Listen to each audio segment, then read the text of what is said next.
Një sekond. Mos harroni, reforma e fundit zgjedhore konsensuale është e vitit 2012. Një sekond. Kam përshtypjen gjithë ata që po na ndjekin, përfshirë dhe zotin Burimit, të cilët do i kërkojnë ndjes për marrjen e kohës, e din këto dhe shumë më shumë se kaq. Din këto dhe më keq se kaq. Sigurisht. Qytetarët që po na ndjekin veçanërisht, pyetja e vetme në këndvështrimin tim që shtrohet është, i dim këto. Por mos ju duhet të rishini plotësisht pozicionin tuaj politik, qëndrimin tuaj politik në raport me mazhorancën dhe në raport me qytetarët, se e di more që i vjedh zgjedhjet e dinin para se të na thoshte OSBE, po hajtë se do e prisnin për të bërë figurë të mirë dhe sjellje të keqe. Tani, çështja është ju si do e riformatoni në dritën e gjithë këtyre zhvillimeve, konjunkturave, raporteve gjeopolitike etj. Ju si do e bëni, sepse sapo keni dhënë konsensusin gjithashtu për një tjetër tryez zgjedhore. Në fakt nuk ka që ta sqarojmë të gjithë, unë pash lajmin para dje që akon dhe lajm për konsensus dhe në dijenin time nuk ka pat në negociat. Ne kemi kritikuar në ambiente si që dhe një tryez që bëri Komisioni Venecias pak ditë më para të që po ndodhte. Qartazi nisën me një zhbërje të një modeli 23 vjeçar, që ishte komision bipartizan me konsensus e tjerë më radhë.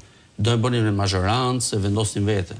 U tërhoqë nga ato opozicione, tërheqje taktike, por nuk është se ka patur një negociat që janë ulur dhe është rënë dakord për këtë gjë. Ky është model, tashmë ishte bërë një model që merr vendimin e komisionit më hershëm, ripërsëritet, ndryshon termat dhe vazhdo.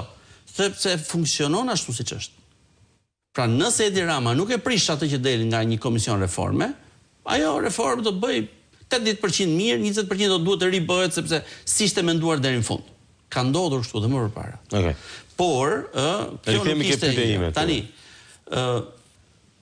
Unë besoj që ne na duhet që tani unë jam nënkryetar partie dhe detyrimi im është që shumicën e asaj që kam për të thënë është ta them në forumet e Partisë Demokratike, në kryesi, me kryetarin e partisë, në grup parlamentar etj.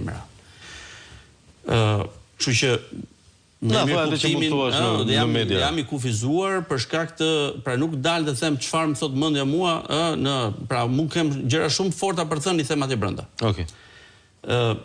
Besoj që është shumë e rëndësishme që ne të ndërtojmë një strategji të qartë në lidhje me atë që duhet bëjmë ne gjatë kësaj periudhe. Unë besoj gjithashtu që rruga jonë më e vështirë është që bëjmë betejën parlamentare. Është më e vështira. Këtë kam thënë dhe Lulzim Bashës në 2019. Një nga rrugët më të thjeshta është ikja nga institucionet. Pasojat i ka më të rënda. Por ama vështirësia është që të përballesh gjerzjedhje dhe ta vesh me shpatulla pas murit një mazhorancë përballë opinionit publik dhe ndërkombëtar, në mënyrë që më pas të fillojnë të ndryshojnë gjërat.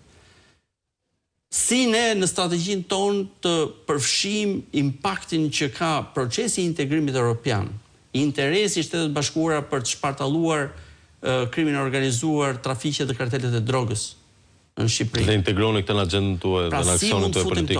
Pra, pyetja që shtohet është, reforma zgjedhore do të jetë një gjë e mërzitshme? Që të thënë a përsëri? Apo do të jetë diçka që do hap porta për ndryshime që shkojnë përtej një neni specifik kodit zgjedhor. Në qoftë se ne flasim për patronazhimin, do të thotë që ty të ka rënë administrata publike, është krejt politike.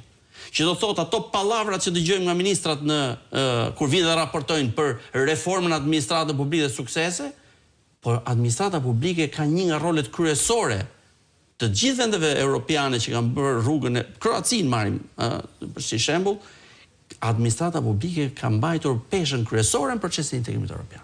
Se janë ata që bëjnë punën e përditshme.